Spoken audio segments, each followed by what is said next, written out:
Hey, I'm Forge Guy here, bringing you another episode of Forge Tips, Tricks, and Thoughts. Today, 9/20/2011, and today I'm doing a follow-up to Deterrence, which is its other half, its yin to its yang, incentives. Now, incentives, my definition, anything that makes winning the game easier. Anything that makes winning easier. Easy. Simple to remember.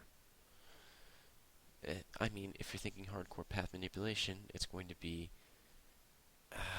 This is where it gets shoddy. Anything that's going to influence the player to move along a certain path in a positive manner. If that makes sense for you. I just think anything that makes winning easier is far better to remember. But anyway, moving on.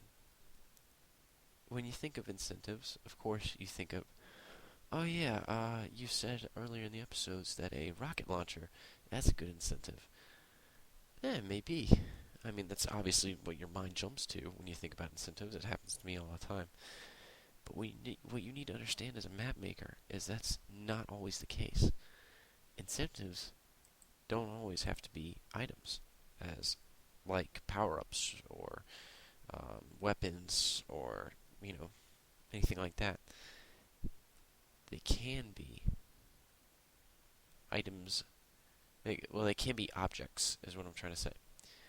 Okay, let's say you have a sniper, looking down halfway through the map. Instead of going, that's a deterrence, right? Sniper pointed at you, you're not you're gonna just walk out in the open. So maybe an incentive is you put a tunnel through the middle of the map that's protected on all areas from sniper fire. That's just one incentive. I mean, and it's an incentive from the sniper fire, and it's a deterrence in itself because it's a small space. So many factors go into this, guys. It's all about balance. Just remember that, and you'll be fine. It's all about balance. If one perk outweighs a con, is if you have more perks than cons with a certain piece, I recommend you put it in.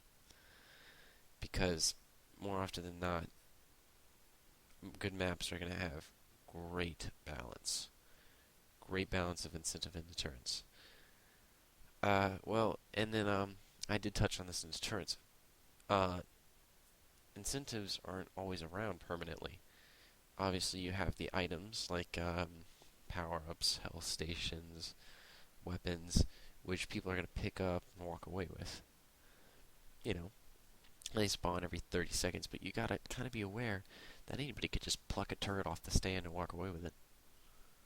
Or anybody can just pick up a sniper rifle and easily go where they shouldn't and, like, be 2 feet away from some guy. But you gotta keep in mind players aren't going to always use the incentives like you intend to, and you gotta keep in mind that the incentives won't always be there. If there's no incentive, why is there even a reason to go over there? Unless there's a guy you need to kill.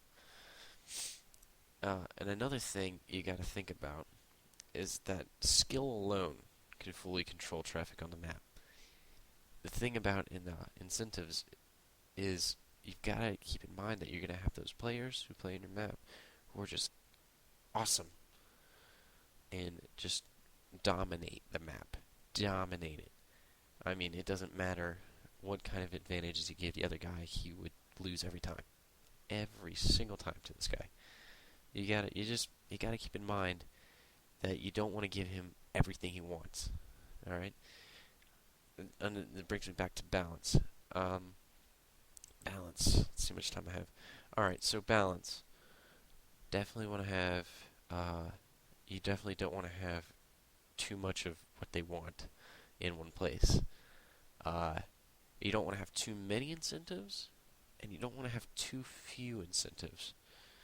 Like, let me think about it. Have you ever seen, the last piece of pie on the tray, and like 8 people want it? That's never pretty or fun to try and divide up equally. Or, they end up fighting over it, and that's never fun in the maps. You don't want to end up fighting over, one incentive, one rocket launcher or sniper rifle. I mean, unless your game is going to be inventive and like focused just on the one weapon, and that's the entire game mode, that's probably your one exception. Unless you're going to spawn with that weapon or something.